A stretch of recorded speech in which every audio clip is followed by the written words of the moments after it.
un teorema sobre grupos y funciones regulares. Soy el doctor Jesús Castañeda Rivera, del Centro de Investigación en Ciencia de las Matemáticas. Y bueno, voy a platicarles primero un poco sobre la figura, sobre Humberto Cárdenas Trigos. Aquí está Humberto, justamente en su oficina, allá en el Instituto de Matemáticas, cuando la Universidad Nacional Autónoma de México, tenía justamente el campus de la UNAM en el Instituto de Matemáticas, Campus Morelia, donde yo mismo tuve la oportunidad de formarme.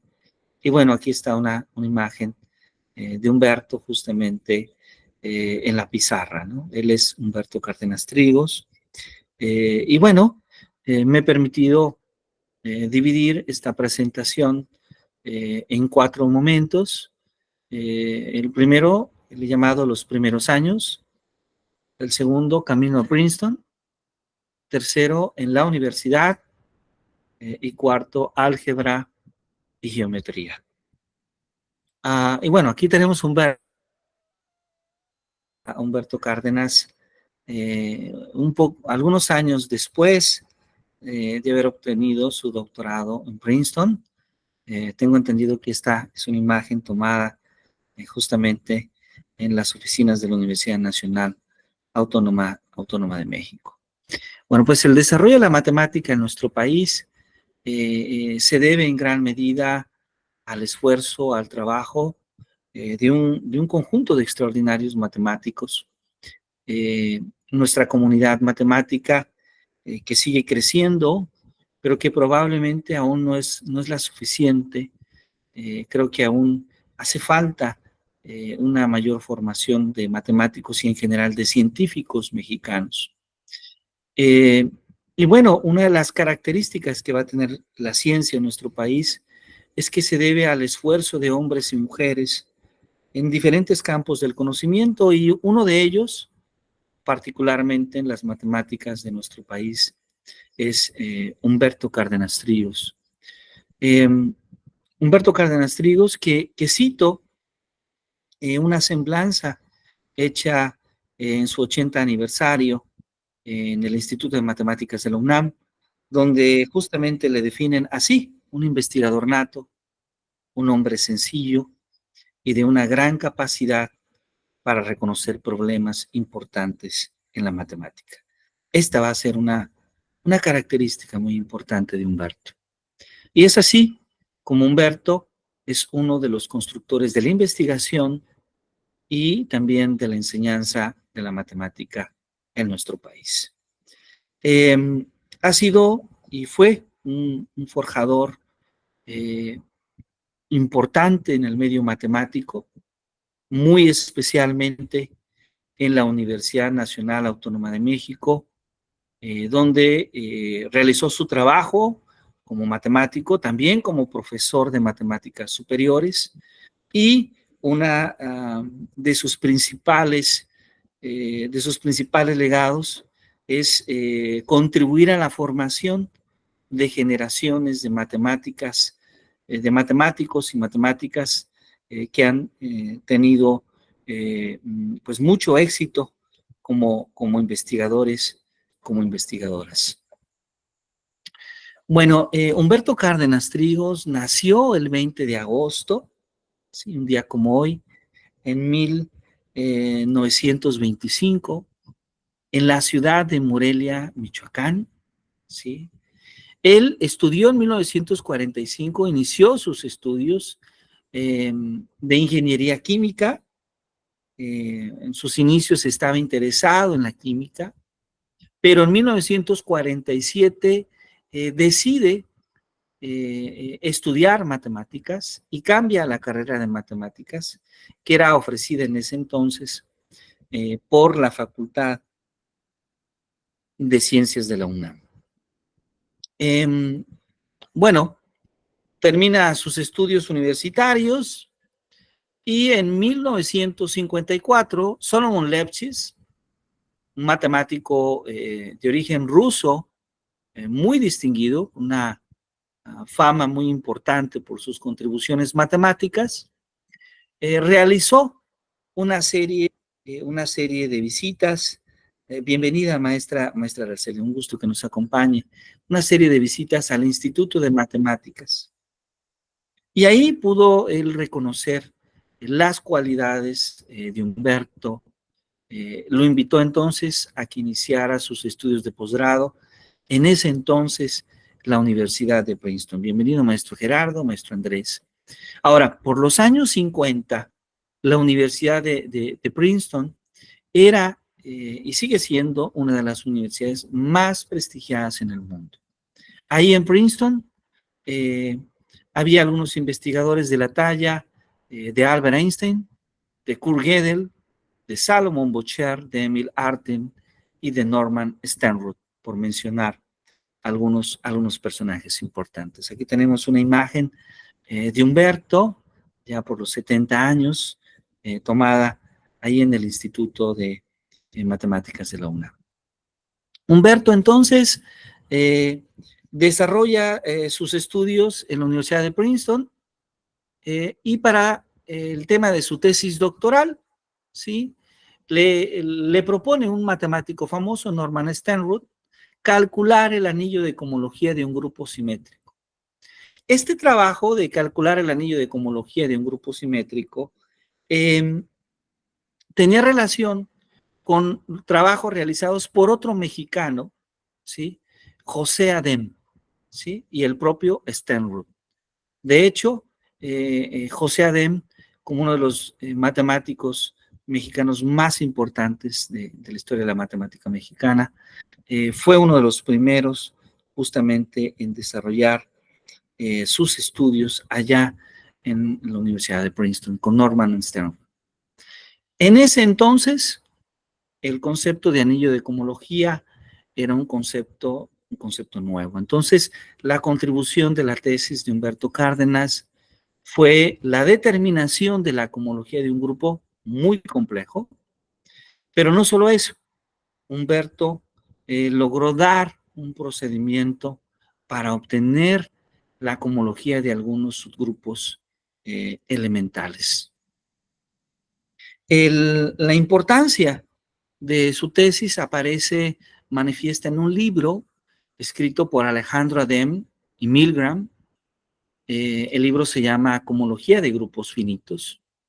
Y en ello los autores dicen lo siguiente: un breve comentario sobre la historia del teorema de Cárdenas-Coombe puede ser la siguiente. La idea original para esta descomposición aparece en la tesis doctoral de Humberto Cárdenas y fue explotada únicamente para el grupo SP.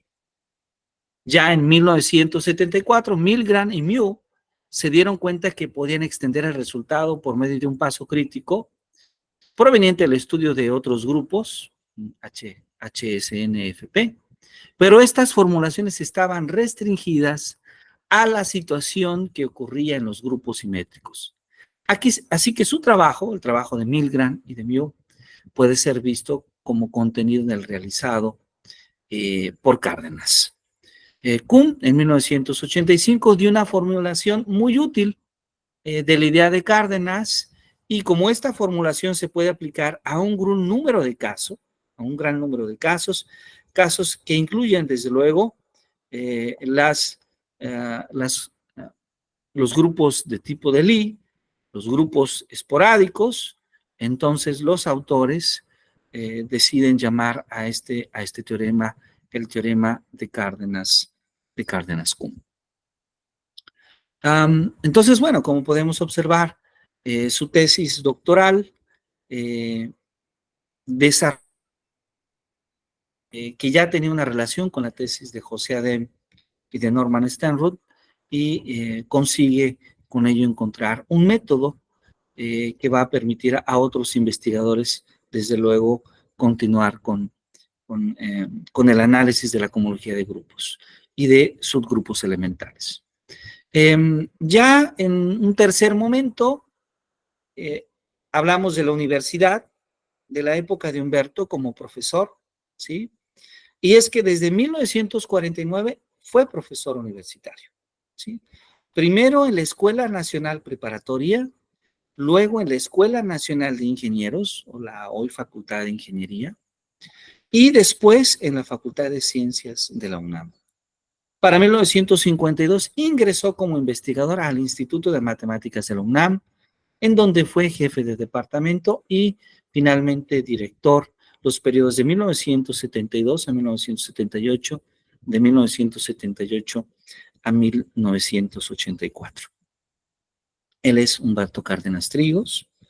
Y bueno, en estos años, muchos investigadores consideran que hubo un cambio sustancial en la vida del instituto, ¿sí? Se incorporaron muchos jóvenes a la investigación, hubo más becarios y muchos de estos becarios después se incorporaron al cuerpo de investigadores del instituto y a otras instituciones como la Universidad Autónoma Metropolitana, el ITES, el ITAM o el CIMAT en Guanajuato. La cuarta parte, esto es una aproximación, la cuarta parte de los investigadores que tiene actualmente el Instituto de Matemáticas de la UNAM provienen de esa beca y de ese programa. Esto, desde luego, nos habla del éxito de ese entonces. Humberto contribuyó de manera importante a la formación de otros matemáticos que han tenido carreras muy exitosas, como Santiago de López Medrano, Francisco González Acuña, Raimundo Bautista Ramos, Roberto Martínez Villa, Francisco Ragui Cárdenas, entre otros. Muchos de las personas que he citado han obtenido el Premio Universidad Nacional, el Premio Nacional de Ciencias y Artes. Algunos son ya investigadores eméritos del Sistema Nacional de Investigadores o profesores eméritos del Sistema Nacional de Investigadores.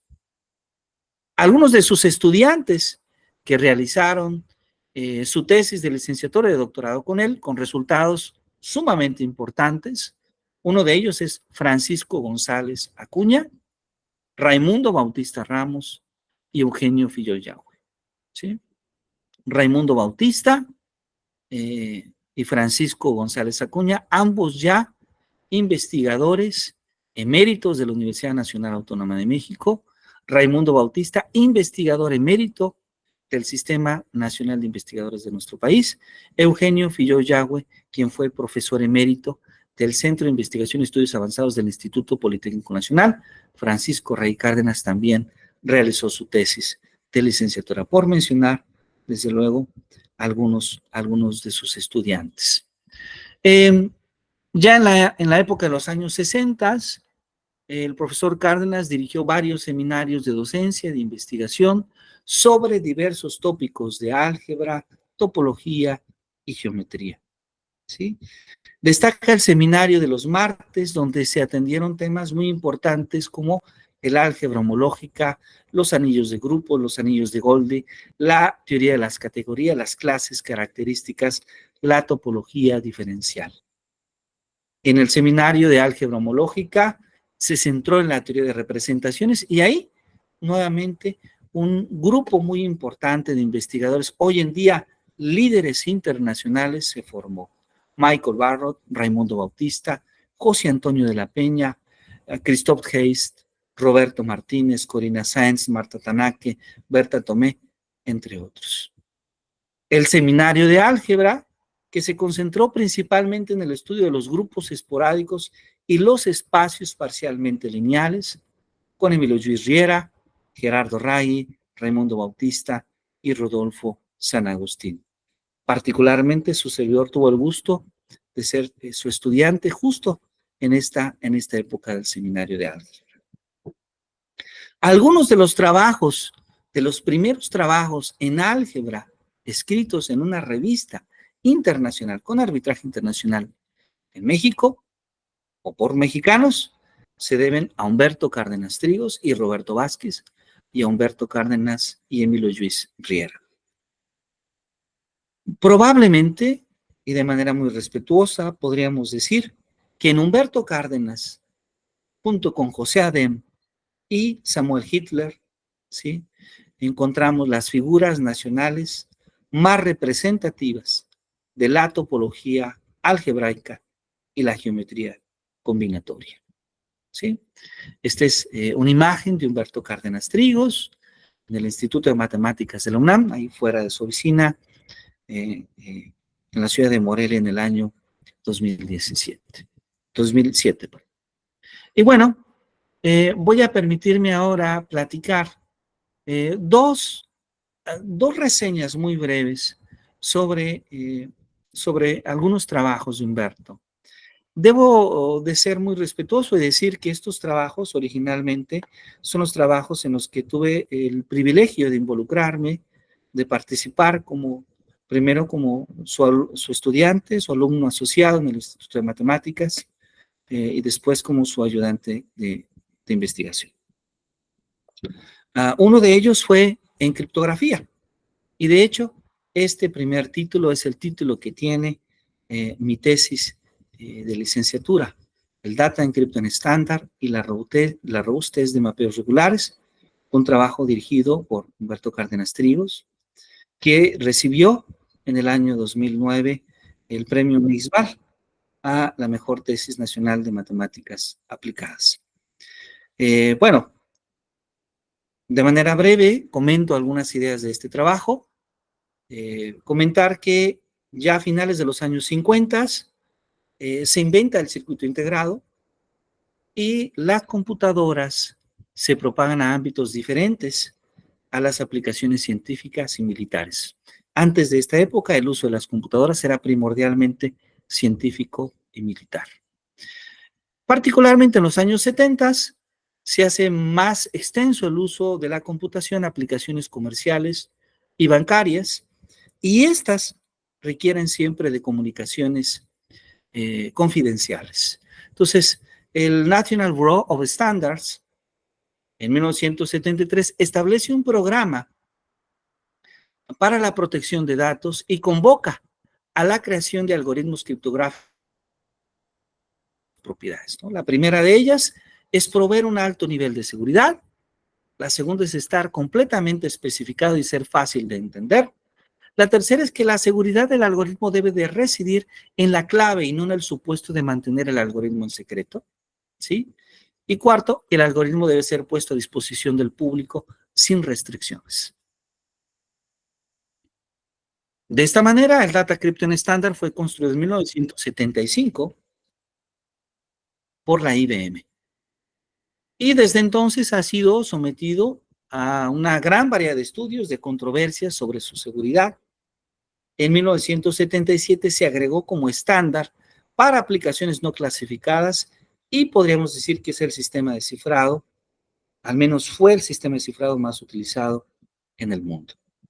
¿Cuál es la idea del DES? Una idea muy básica. Tenemos un texto ordinario. Aplicamos 16 funciones que vamos a llamar funciones DES y obtenemos un texto cifrado. Después tenemos un texto cifrado. Aplicamos 16 veces una función inversa, DES a la menos 1, y obtenemos nuevamente un texto ordinario. Bueno, ahora, desde un punto de vista científico, ¿en qué consiste el Data Encryption Standard? El Data Encryption Standard, o DES, es un algoritmo de cifrado, donde tenemos vectores de F2 a la 64, es decir, vectores que tienen 64 componentes que pueden ser 0 y 1, y a cada uno de ellos le asociamos un vector E y B de F2 a la 64 que llamamos cifrado. El procedimiento de cifrado se lleva a cabo en 16 pasos y para ello es necesaria una función de expansión que transforma cada vector de F2 a la 32 a F2 a la 48. Un conjunto de 16 F2 a la 48. Un conjunto de funciones SI que van de F2 a la 48 a F2 a la 32, que vamos a llamar S cajas para cada iteración. Una permutación P del conjunto del 1 al 32 en cada uno de los pasos y un conjunto de funciones de selección FI que van de F2 a la 32 a F2 a la 32. Esta función de selección FI está dada por tomar una clave, bueno, primero aplicar la función de expansión a un vector de 32, convertirlo en un vector de 48, Después, sumarlo con la clave de 48, aplicar la S caja y volverla a convertir en un vector de 32 y después permutar los elementos de ese vector. De esta manera obteníamos cada una de estas FIs. Y claro, al finalizar el proceso, aplicamos la permutación inversa de este. IP a la menos 1. ¿Cuál es el algoritmo de cifrado que tenía el DES? Pues a cada vector lo partimos en dos partes iguales de 32. Recordemos que el vector es de largo 64, LI, RI, y lo ciframos mediante la función EI de B, que es igual a I más 1, RI, donde LI más 1 es igual a RI y RI más 1 es igual a LI más FI, RI. Es claro que si conocemos RI más 1 y LI más 1, entonces RI es igual a LI más 1 y LI es igual a RI más 1 más FI de RI. Este es el diagrama que fue publicado por el Buró de Estándares del Data Encryption Standard, donde se aplicaban estos pasos en 16 ocasiones y lo que hacíamos era que el vector V se convertía en el vector C después de 16 pasos. Ya un vector cifrado. Bueno, lo que nosotros hicimos bajo la dirección de Humberto fue estudiar este algoritmo criptográfico y después comprender que dentro de este algoritmo había un papel muy importante que jugaban las S-cajas. Las S-cajas son justamente estas funciones SI que van de F2 a la 48 a F2 a la 32. Las S-cajas, que en este tipo de sistemas son la base principal para hablar de su seguridad informática. Y entonces, nosotros analizamos algunas características de estas funciones, que también las S-cajas les llamamos funciones regulares, y de un instrumento para su estudio que le llamamos matriz de distribución diferencial. Lo que fue sumamente interesante es que algunas de las propiedades que descubrimos en ese entonces, entre el año 2006, 2007, 2008, 2009, no habían sido descubiertas. Y esta fue una de las razones por las cuales este trabajo se consideró muy original. Bueno, una función S que va de un espacio vectorial Bn a Bm es regular si cumple que que el cardinal de la imagen inversa de S tiene 2 a la n menos m elementos. Es decir, que cada función, su imagen se repite el mismo número de elementos y claro, es un número par de elementos. Una función S que va de Bn a Bm tiene una matriz de distribución diferencial de S que está constituida por los elementos D y J de S, que es el cardinal de todos los X que están en Bn, tales que Sx más Sxy es igual a J. Y la tercera definición que necesitamos es la definición de robustez. La robustez es un número que vamos a llamar rob de S, que se define como 1 menos R sobre 2 a la N por 1 menos L sobre 2 a la N, donde L es el mayor valor de la tabla de distribución diferencial de S, omitiendo el primer renglón, y R es el número de entradas distintas de 0 en la primera columna de la tabla, omitiendo el primer renglón. La robustez de S es un número que es menor que 1 y es mayor o igual que 0. Y en realidad es una medida de la seguridad informática de ese sistema criptográfico. Entre más se acerca justamente este sistema criptográfico a el valor de la robustez a 1, significa que el sistema es más seguro. Entre más se acerca a 0, significa que el sistema justamente es más inseguro. Y entonces lo que generalmente buscamos en un sistema criptográfico es que el valor de su robustez se aproxime a 1. Bueno, seré breve en los siguientes resultados para dar espacio al maestro Edgardo Olmedo Sotomayor. Primero, la suma de las entradas de un renglón de la matriz de distribución diferencial es siempre 2n. Segundo, dada una función regular S que va de un espacio vectorial Bn a Bm, una función f que va de Bn a Bn y otra función g que va de Bm a Bm, que sean funciones biyectivas, la composición de estas funciones con la función regular es una función regular. Tercero, La suma de las entradas de la columna I de la matriz de S es igual a 2n por 2n menos m, si solamente si S, que va de Bn a Bm, es una función regular. Número 4. En 1993, Shiberi, Shank y Schenck obtuvieron una cota para la robustez de estas funciones regulares, E'. Para 1997, Horacio Tapia Resillas, un profesor mexicano, Vega y Daltawit me dieron una nueva cota para la robustez que llamamos epsilon 0. De hecho, epsilon 0 es menor que epsilon prima, es una mejor aproximación, pero nosotros logramos inclusive tomar una medición computacional y compararla con la cuota de Tapia, Vega y Daltawit y con la cuota de Shiberi, Shank y Schenck.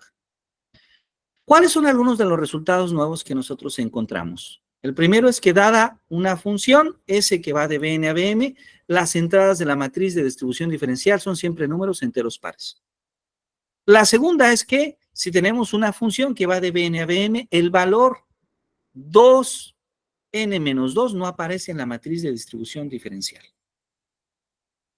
Y el resultado más importante fue identificar la acción del grupo afín AFN2 en el espacio de funciones regulares.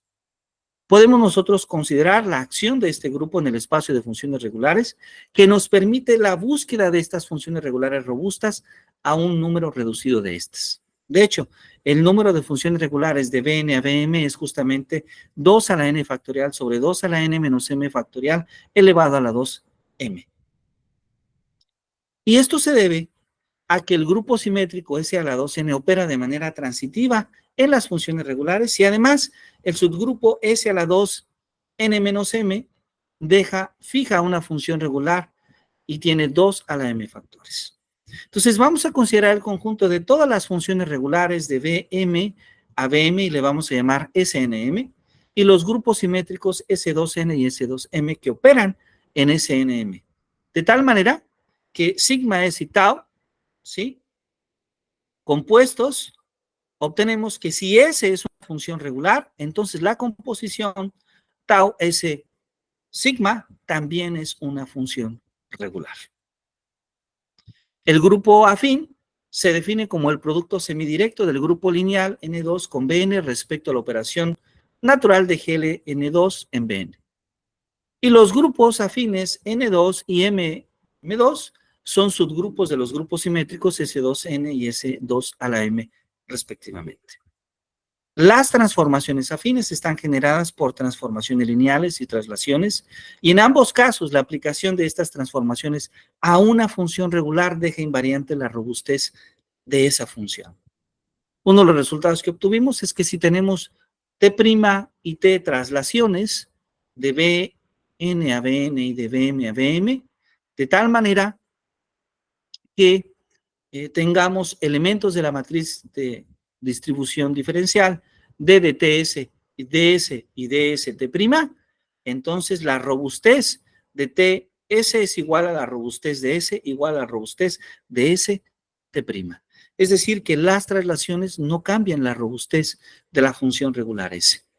Y algo semejante ocurre justamente cuando tenemos transformaciones lineales invertibles. Es decir, la robustez, si tenemos L y L' como funciones lineales invertibles, la robustez de L'S es igual a la robustez de S, es igual a la robustez de SL. Esto lo que significa entonces es que tanto las transformaciones lineales invertibles como las traslaciones dejan invariante la robustez de una función regular.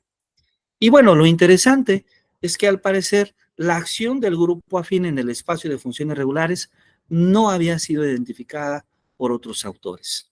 Entonces, nosotros hicimos algunos cálculos, hicimos un programa del DES que nos permitió aplicar estos resultados para encontrar las funciones regulares que tenían una mayor robustez en distintos espacios, desde espacios como el espacio S32 con miles de funciones hasta el espacio S43 con miles de funciones que podrían reducirse a estudiar unas cuantas familias de estas funciones.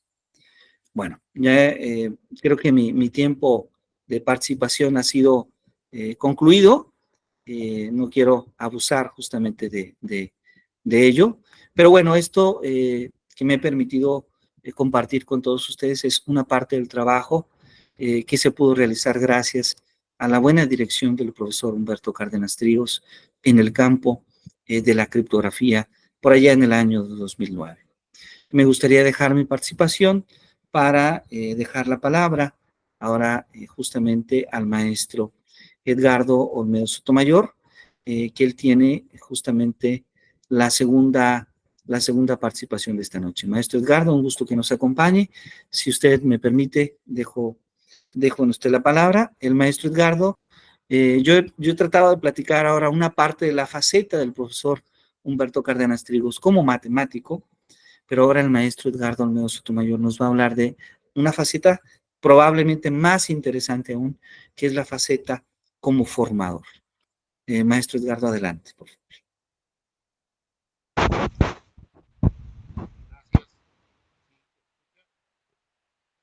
Disculpe, le escuchamos un poquito bajo. ¿Sí me escuchan o no me escuchan? Ya le escuchamos mejor, sí. Ah, muy bien. Bueno.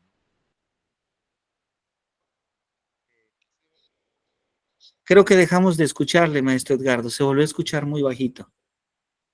¿Así me escuchan, sí o no? Ahora sí, ahora sí. Bueno, voy a hablar de la faceta precisamente del doctor Humberto como, dicen algunos, como formador de formadores o como maestro de maestros, porque en realidad eh, eh, fue a hacer una carrera como científico o matemático, que en sí es bastante brillante, de las más brillantes de México, sino que decidió también eh, que su potencial también estaba en desarrollar matemáticos y desarrollar talento humano que pudiera a su vez dar a México una posición de liderazgo a nivel latinoamericano, porque en álgebra podemos decir Perdón, maestro, que te interrumpa. Sí se escucha por momentos muy bajito. No sé si gustes revisar el micrófono. Gracias.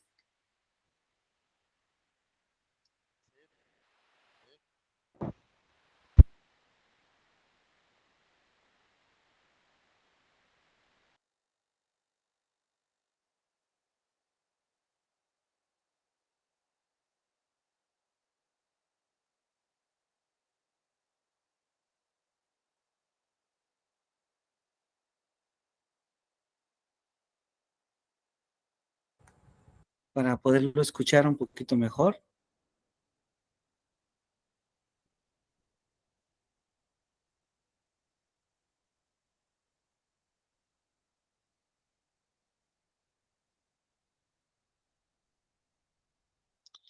Sí, el maestro Edgardo está revisando ahorita su micrófono. Un momentito, por favor, para poderlo escuchar mejor, porque ya había comenzado su intervención, pero se escuchaba muy bajito. Entonces, creo que es muy interesante lo que nos va a platicar, a ver si logramos escucharlo mejor. Adelante, maestro.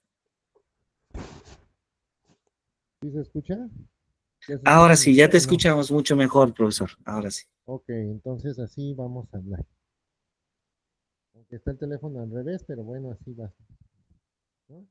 Ok, entonces ya me escuchan. Ya te escuchamos, profesor, sí. Ok, entonces, si ya me escuchan, continuamos.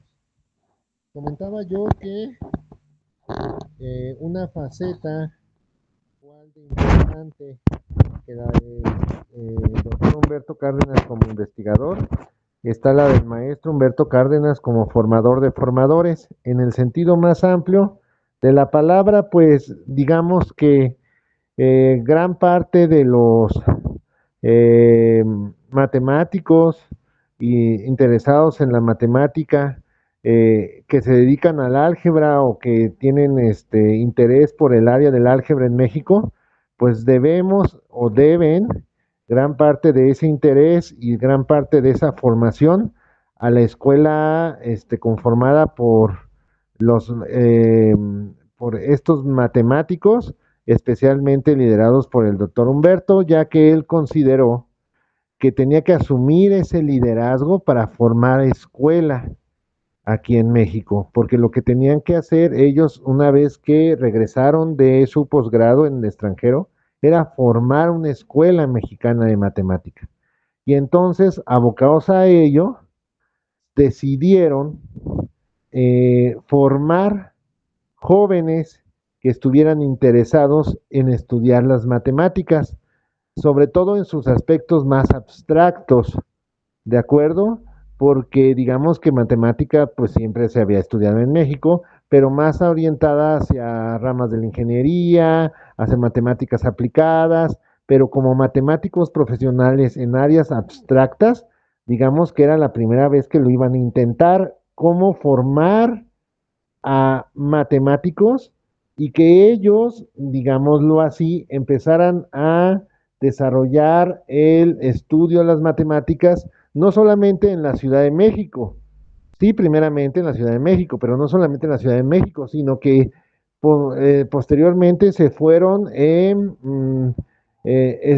expandiendo por todo el país y de hecho gran parte de el surgimiento de los institutos y de los centros de investigación de matemáticas en el interior de la República Mexicana se debe a un impulso fuerte de parte del doctor Humberto Cárdenas. Me voy a centrar ahora en la capacidad que tenía el doctor Humberto de generar un vínculo con sus alumnos que a la postre resultaba muy fructífero desde el punto de vista de la investigación, pero también de la formación de esos matemáticos. Y ahí yo destacaría principalmente, obviamente, un dominio muy profundo de los contenidos teóricos, de la herramienta teórica, digamos, de su materia, pero también tenía a la par de eso la capacidad de establecer un diálogo, un verdadero diálogo con los estudiantes.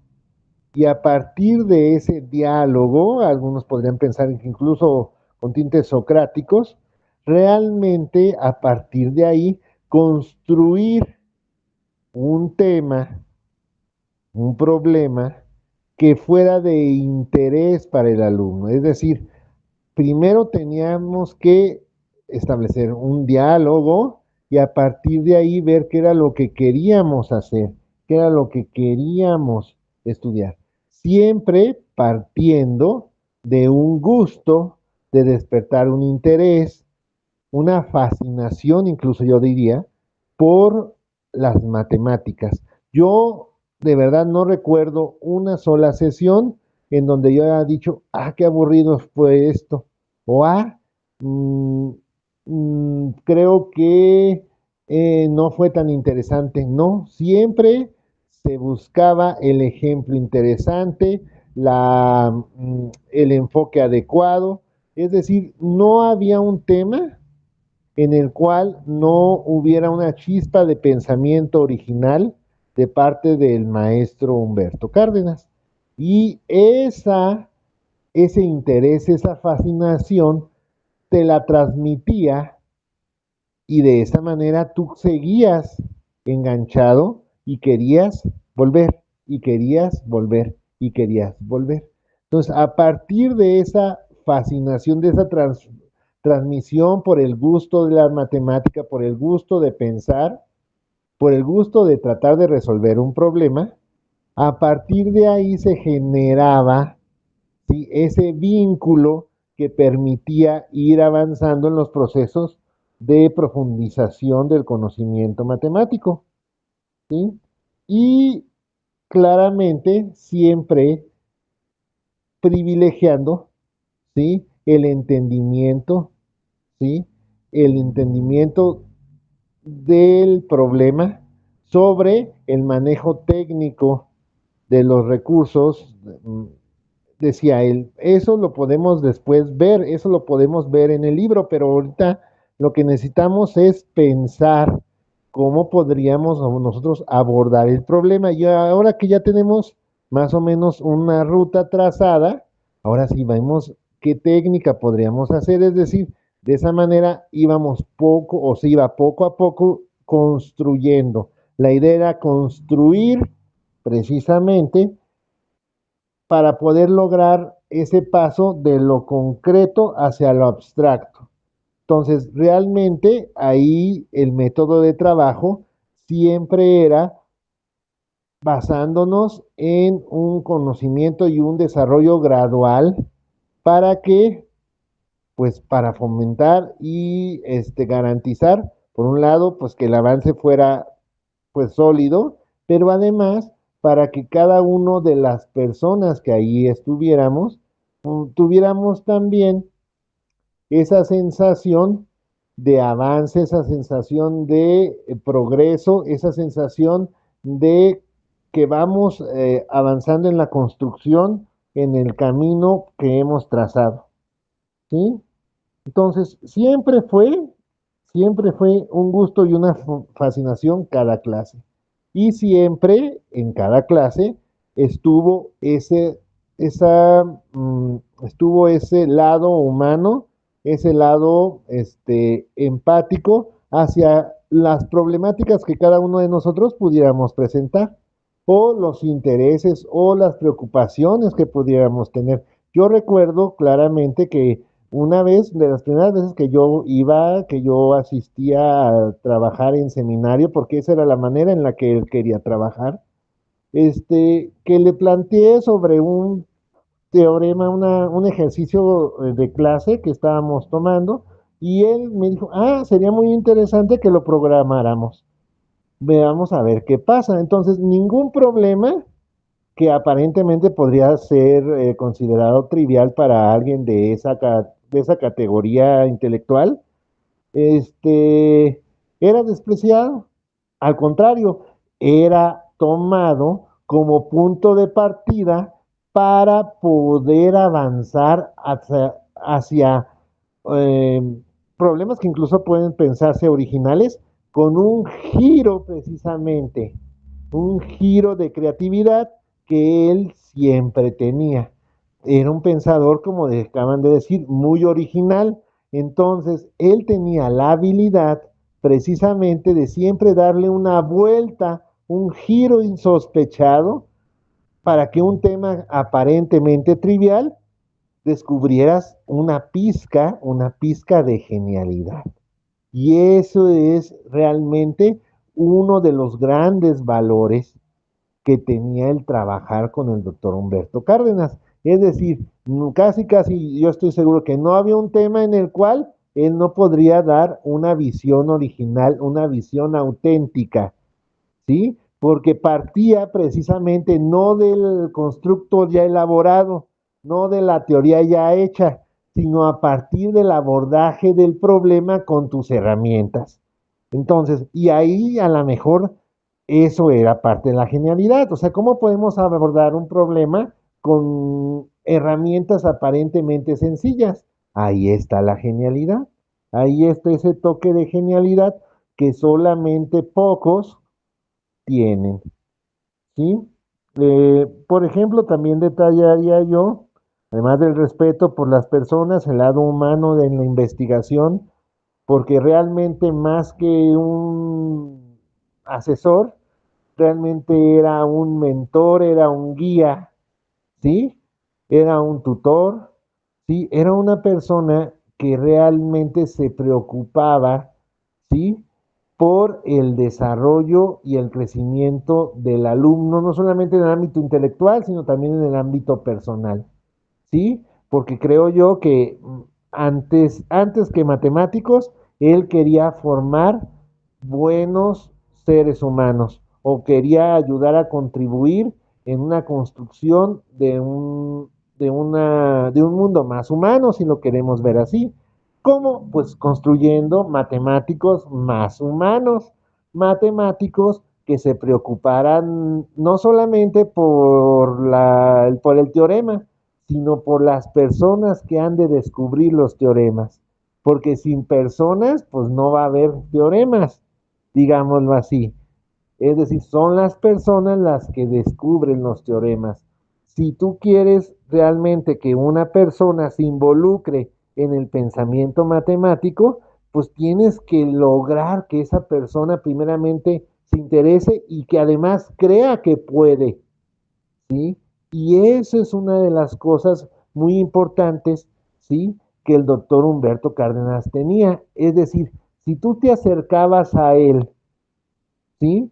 Él, yo no conocí una sola vez que le dijera a alguien, no, me regresa que después de que hayas cursado 20 álgebras, o regresa nada más, no, si quieres, si tienes dudas, si quieres saber un poco más, ven a visitarme, ¿no? Vamos a platicar. Es decir, para él no había, y eso es importante subrayar, no había, digamos así, alumno malo. Podría haber momentos difíciles, pero no alumno malo, ¿sí? A pesar de otras visiones que podrían decir, no, es que ese alumno, ¿para qué? No, ya que mejor se vaya de aquí. No, no hay alumno malo. Tal vez haya un momento difícil, pero no un alumno malo. En ese sentido, mi misión, creo yo, parafraseándolo o tratándolo de decir, mi misión como maestro precisamente es en lograr establecer ese vínculo, esa comunicación con el alumno, ese trabajo paso a paso, ese trabajo, esa relación de trabajo personal en la cual nos estamos involucrando, ¿sí? A través de un proceso genuino de querer saber.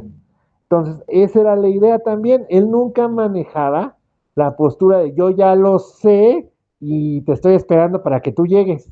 Es decir, sino vamos a ver qué pasa, vamos a ver qué sale, vamos a intentarlo, aunque claramente la mayoría de las veces él ya sabía la respuesta, ¿sí? Pero no se generaba la idea, la sensación, ¿sí? De que yo ya sé y a ver cuándo llegas tú, sino al contrario, es vamos a ver cómo lo descubrimos. Entonces, esa era la diferencia con respecto a otros lugares, otros procesos en el que realmente tú pensabas o tú creías o tú experimentabas ese gozo por descubrir, ¿sí?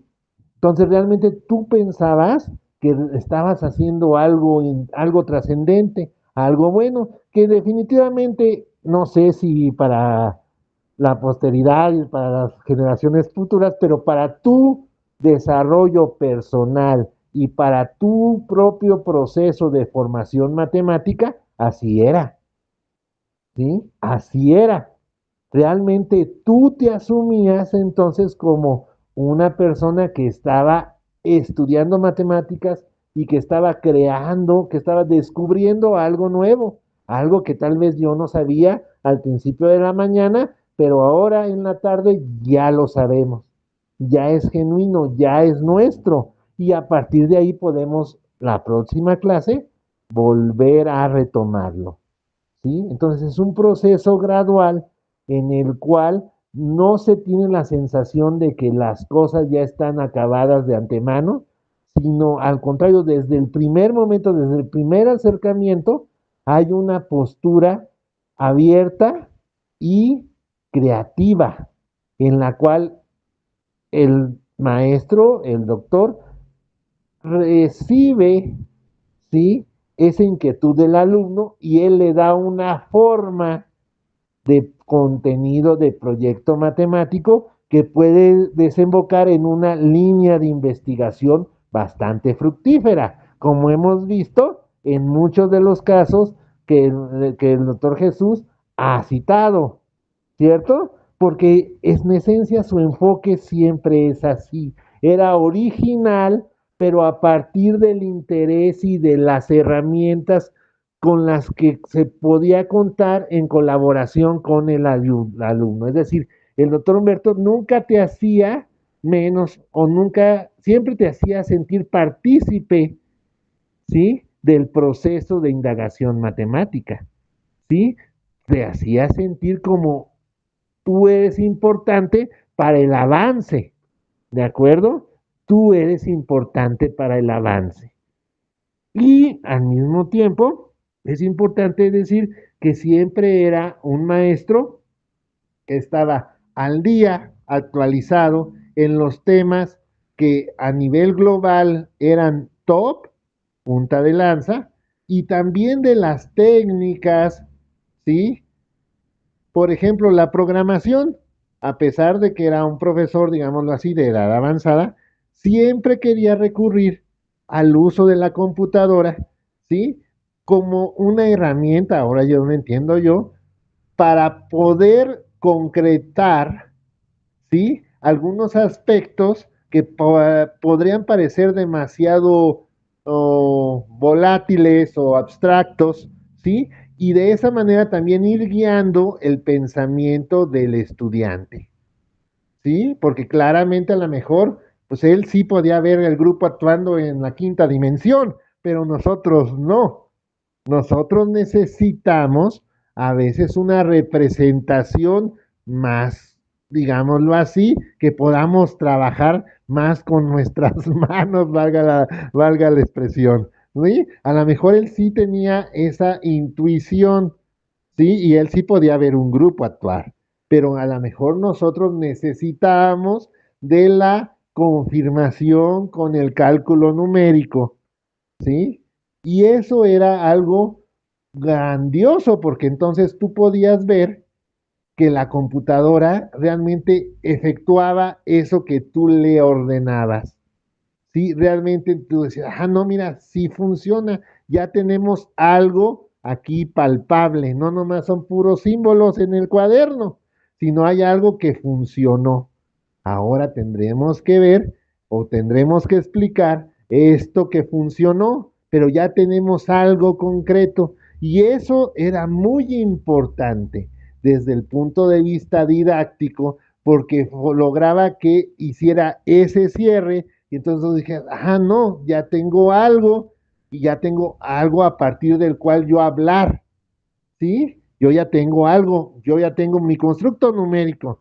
Ya después vamos a ver si ese es un grupo, una categoría, un espacio, uno que, pero yo ya hice algo y funcionó.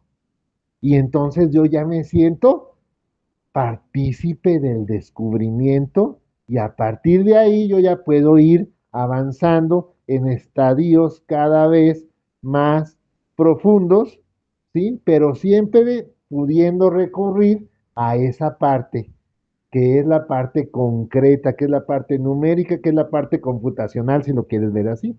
Entonces, realmente, ese poder ir de lo abstracto a lo concreto y viceversa, creo que es uno de los puntos más importantes, ¿sí?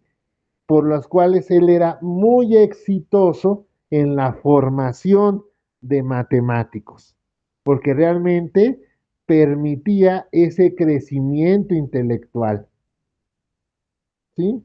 Entonces no quiero ya aburrirlos, abrumarlos más con mis reflexiones, pero creo que es importante destacar precisamente que su didáctica claramente era muy exitosa, pero por esos elementos, porque involucraba siempre la fascinación por lo que enseña, la comunicación y el establecer un vínculo personal con los compañeros, con los estudiantes, con los que van a ser co-investigadores, porque esa era la idea de él, es decir, él no, él siempre pensó, él siempre creía que los demás alumnos podían ser, o de hecho ya eran, porque a mí me lo decía, ah, mira, ahí viene, este muchacho es un matemático de altura.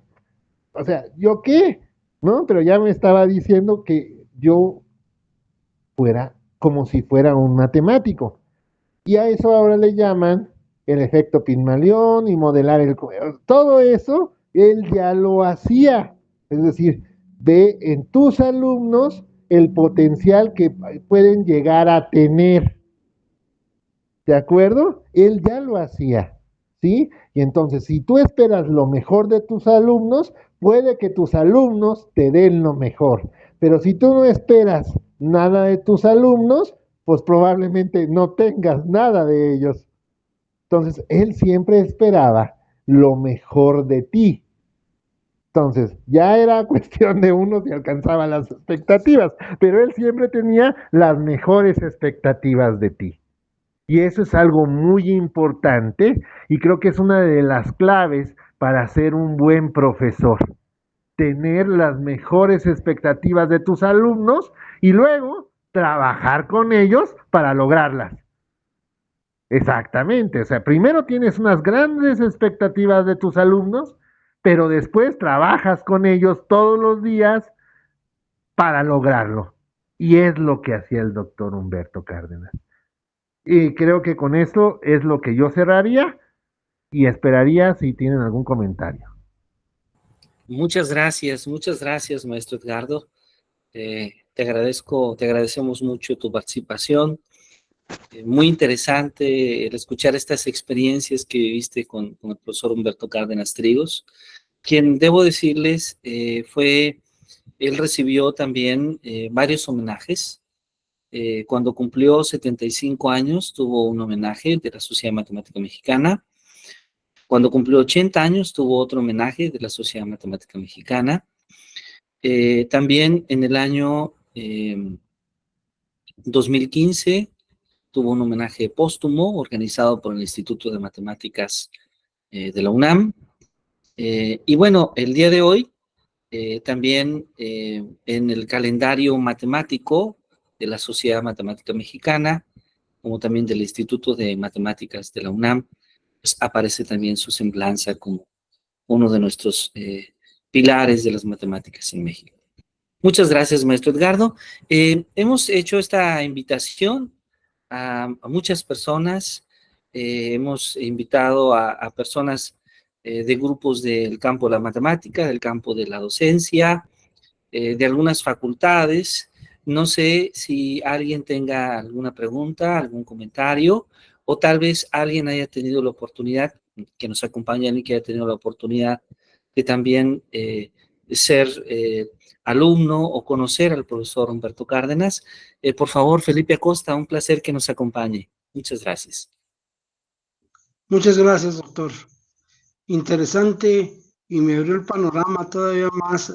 Lástima que ya esté en mi retiro, Leo, pero es emocionante esto de ver cómo el desarrollo que tiene de las matemáticas. No tenía yo el gusto de tener el conocimiento de este autor. Me llegó a mis buenas entrañas el Simvestab y pues yo los invito, las matemáticas no son el terror de la vida, son el crecimiento del ser humano y como dice ahí una película de Walt Disney, fue el alfabeto con lo que describió el universo Dios.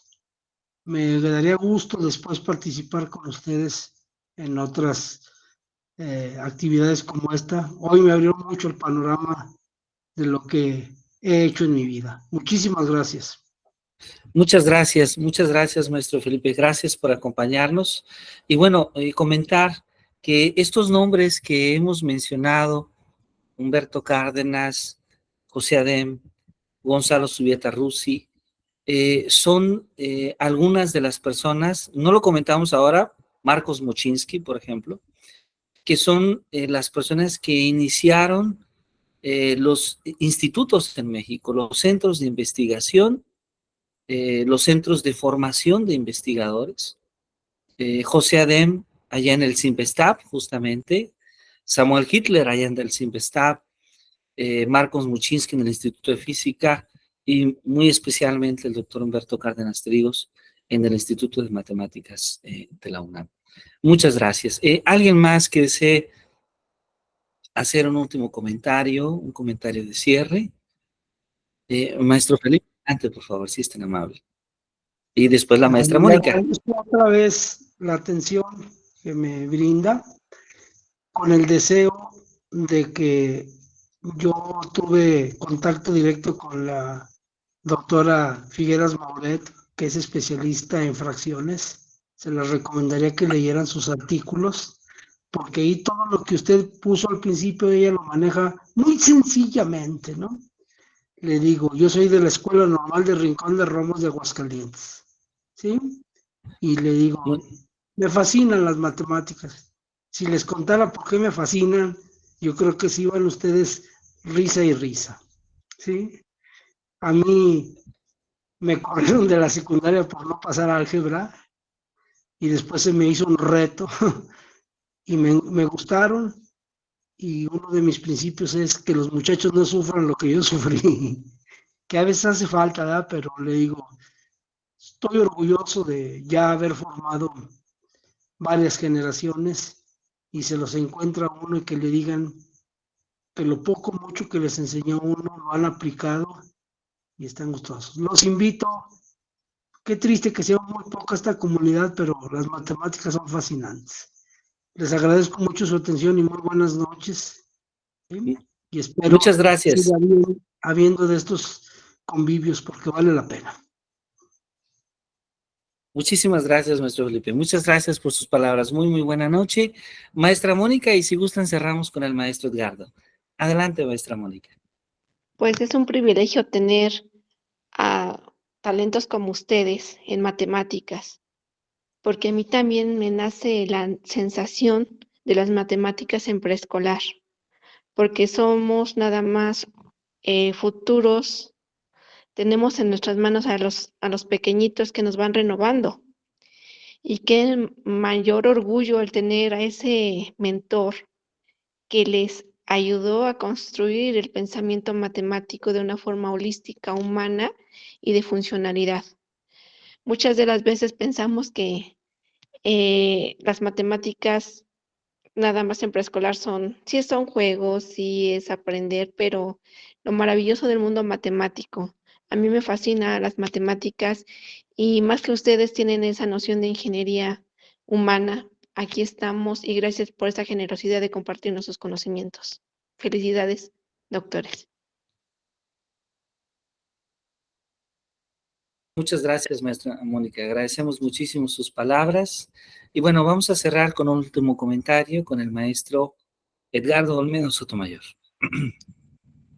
Sí, gracias. Precisamente abondando a lo que los compañeros maestros nos acaban de comentar, el doctor Humberto, de hecho, dirigió tesis no solamente de la Facultad de Ciencias de la UNAM, sino también en la escuela normal. También dirigió tesis en la Facultad de Química. Es decir, él estaba muy interesado también en los procesos de enseñanza, aprendizaje de las matemáticas y creía que se tenía que renovar también para que no se sufriera al aprender matemáticas. De hecho, él tiene varios libros de enseñanza de las matemáticas a nivel elemental. ¿Sí? De hecho, él tiene varios libros de matemáticas para lo que anteriormente era el CONAFE, el INEA. Él trabajaba para desarrollar los libros de secundaria para los alumnos que no se habían insertado en el preciso momento en el sistema educativo, sino que habían entrado después. Entonces, ¿cómo podemos transmitirles la idea de que las matemáticas no son una tortura, sino las matemáticas son útiles e inclusive pueden ser un gozo, un disfrute? Y en realidad yo creo que también esa era una parte del éxito de la didáctica del doctor Humberto Cárdenas, el ver precisamente el proceso de indagación, de descubrimiento, de investigación matemática como un juego a través de un gozo por el descubrir. Entonces realmente siempre había esa idea de que esto es como si fuera un enigma, un acertijo, algo que tenemos que ver cómo lo vamos a resolver, pero siempre lo estamos disfrutando, ¿sí? Entonces por eso también tienes idea. Entonces si ahorita tienes un bloqueo mental, Entonces, ve, decía él, ve a hacer deporte, ve a hacer ejercicio, ve a ver qué haces y después que te despejes, regresas, el problema va a estar ahí. Entonces, cuando tú estés interactuando con el objeto de estudio, como le quieras decir, el problema o como tú quieras desde el punto de vista epistemológico, tienes que estar fresco, renovado y con una actitud positiva, abierta hacia ese desafío intelectual. Entonces, realmente, digamos que el aprendizaje de las matemáticas a través de los desafíos, de los problemas, de los juegos, de los retos, siempre estuvo ahí y creo que gran parte del éxito es esa, es decir, aprender a disfrutar ese proceso de indagación, de construcción de las matemáticas, es la clave de una enseñanza, aprendizaje exitosa. Y ahí me quedo yo. Bueno, pues muchas gracias a todos, muchas gracias, maestro Edgardo. Les agradecemos mucho su asistencia, su participación. Ha sido muy enriquecedor escucharnos, muchas gracias. Y bueno, con esto celebramos justamente al profesor Humberto Cárdenas Trigos, este 20 de agosto que celebramos justamente su natalicio. Ha sido un gran placer escucharlos y bueno, les invitamos a todas y a todos ustedes a que nos acompañen el próximo 20 de agosto porque el Centro de Investigación y Ciencia de las Matemáticas ha tomado esta fecha como una fecha importante para recordar justamente a las maestras y a los maestros de matemáticas.